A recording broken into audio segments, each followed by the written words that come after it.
Ողջույն, մոտակա ամիսներին ՀՀ ներքաղաքական կարևորագույն հարցը ազգային ժողովի ընտրություններն են, իսկ հասարակությանը հուզող հարցը՝ ում ընտրել։ Նախ եկեք հասկանանք, թե ովքեր են մասնակցում ՀՀԱԺ ընտրություններին։ ՔՊ քաղաքացիական պայմանագիր, որի իշխանության է եկել 2018 թվականին, իրենց հայտարարելով թավշյա, սակայն հետո կվելուծենք, որպեսզի հասկանանք, թավշյա թե գունավոր հեղափոխության արդյունքում տարբերությունը էական է։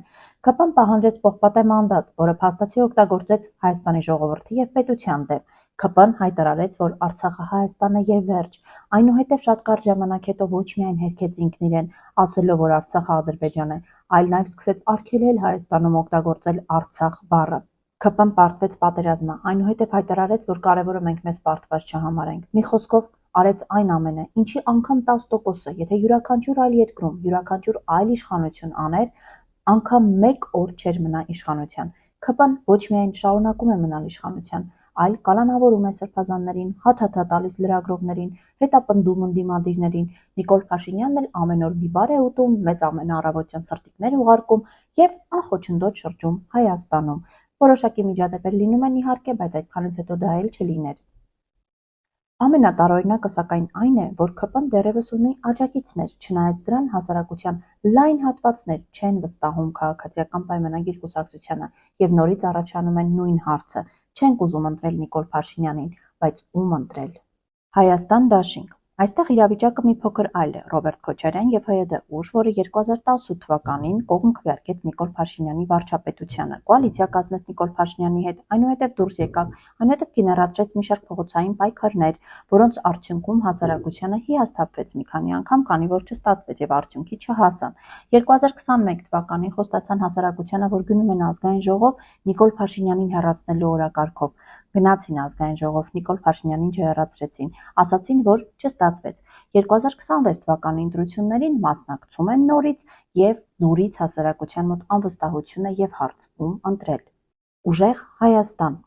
Մինչև 2025 թվականի հունիսի 17-ը Սամվել Կարապետյանը, ինչպես նաև Նարեկ Կարապետյանը կարծես թե խնդիր չունեին Նիկոլ Փաշինյանի կառավարության առաջարկած տնտեսական և այլ լուծումների հետ։ Սակայն այն պահից սկսած, երբ Սամվել Կարապետյանը լրագրողների հետ զրույցում անդրադառնալով Նիկոլ Փաշինյանի կողմից նախաձեռնած եկեղեցու դեմ արշավին հայտարարեց, որ եթե քաղաքական գործիչների մոտ չստացվի հարցը լուծել, ապա իրենք իրենց ձևով այդ հարցը կլուծեն,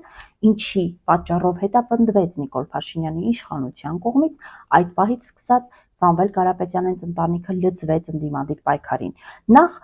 Սամվել Կարապետյանի նկատմամբ սանձազերծած հետապնդումը պատճառ դարձավ, որպեսզի ստեղծվի մեր ձևով շարժումը, այնուհետև այն վերածվեց կուսակցության և այսօր արդեն Ուժեղ Հայաստան դաշինքով մասնակցում է ազգային ժողովի ընտրություններին։ Ության մոտ անհասկանալի մնաց, թե ում էր պետք այդ հետապնդումը՝ Նիկոլ Փաշինյանին, Սամվել Կարապետյանին, Ռուսաստանին, Հայաստանին, հեցին թե հայ հասարակությանը։ Այսօր արդեն Ուժեղ Հայաստան ուժը հայտարարում է, որ մասնակցելու է ընտրություններին և Սամվել Կարապետյանը լինելու է ՀՀ հաջորդ վարչապետը, չնայած նրան, որ կան օրենսդրական մի շարք խոչընդոտներ։ Բայց հասարակության մոտ նորից կա անվստահություն և նույն հարցը՝ ում ընտրել։ Գագիկ Ծառուկյան, մարդ, ով երկար տարիներ անցել է քաղաքական թոհուբոհի մեջ, համագործակցել է Սերժ Սարգսյանի հետ, այնուհետև դեմ է դուրս եկել Սերժ Սարգսյանին, համագործակցել է Նիկոլ Փաշինյանի հետ, այնուհետև դեմ է դուրս եկել Նիկոլ Փաշինյանին, այն պահից սկսած, երբ Նիկոլ Փաշինյանը սկսեց հետապնդել Գագիկ Ծառուկյանին և վերջինս դարձավ ընդդիմադիր։ Ոչ ոք չի կարող ուրանալ Գագիկ Ծառուկյանի կողմից արված բարեգործությունները, ինչպես նաև նրա աջակցությունը հայկական սպորտին և մի շարք սպորտաձևերին, սակայն հասարակության մոտ նորից կա անվստահություն և նույն հարցը՝ ում ընտրել։ Արման Թաթոյան, մարդ, ով առաջին հայացքից կարծես թե պետք է հասարակության կողմից արժանանար վստահության, քանի որ իր ողջ կենսագրության ընթացքում զբաղվել է կամ մասնագիտական գործունեությամբ, կամ պետական, սակայն հասարակության մոտ կան մի շարք հարցեր, ինչու, որովհետև Արման Թաթոյանին կապում են տարբեր տիպի մարդկանց և ուժերի հետ, Արևմուտքից, Ռուսաստանից, ինչու չէ նաև Հայաստանի որոշակի խմբերի հետ, ինչպես նաև մարդկանց մոտ հարց է առաջանում, թե ինչպես է ֆինանսավորվում Արման Թաթոյանը, ինչպես է նա կարողանում բացել 33 գրասենյակ, ֆինանսավորել 10,000 ԱՄՆ դոլարի գովազդ միայն մետաղարթակում 3 ամսում։ Այսօր նաև հայտնի դարձավ, որ Արման Թաթոյան և Ավետիք Չալաբյան համագործակցությունը ավարտվում է, որը ստեղծվել էր մի քանի ամիս առաջ հենց ընտրություններին մասնակցելու համար, և նորից մարդկանց մոտ նույն անվստահությունն է ու նույն հարցը՝ ում ընտրել։ ՀԱԿ ուժ, որը կարծես թե պետք է ունենար հասարակության վստահությունը, ինչու, որովհետև հաղթանակած նախագահ Լևոն Տեր-Պետրոսյանը Արցախի հարցում տարիներ անց ճիշտ դուրս եկավ, Չնայած նրան, որ 90-ականներին նրան մերժեցին եւ հեռացրեցին իշխանությունից։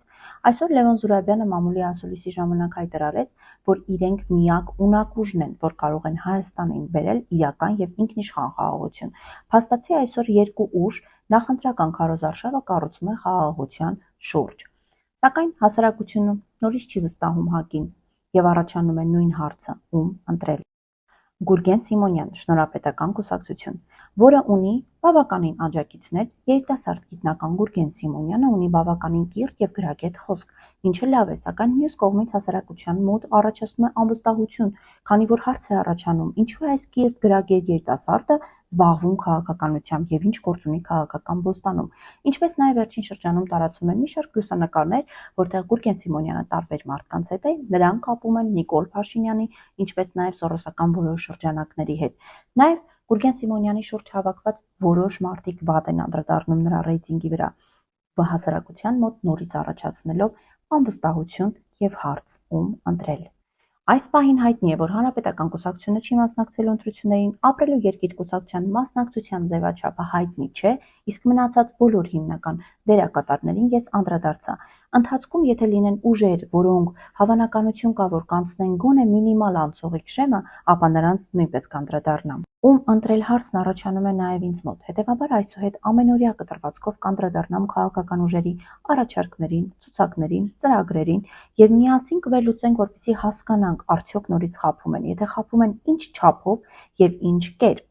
Պետք է նաև ի նկատի ունենանք, որ թե լրատվական դաշտում, թե սոցիալական հարթակներում կա բազմաթիվ ապատեղեկատվություն, որը տարածվում է ինչպես ընդդիմության, այնպես էլ իշխանության կողմից։ Եվ մեր խնդիրն է այս ստի ապատեղեկատվության եւ կեղծիքի մթնոլորտում գտնել ճշմարտությունը եւ պատասխանը մեր հիմնական հարցին՝ ում ընտրել, քանի որ ընտրություններին գնալը շատ կարեւոր է։ Եթե մենք չընտրենք, ապա դա կանեն մեր փոխարեն եւ շատ հնարավոր է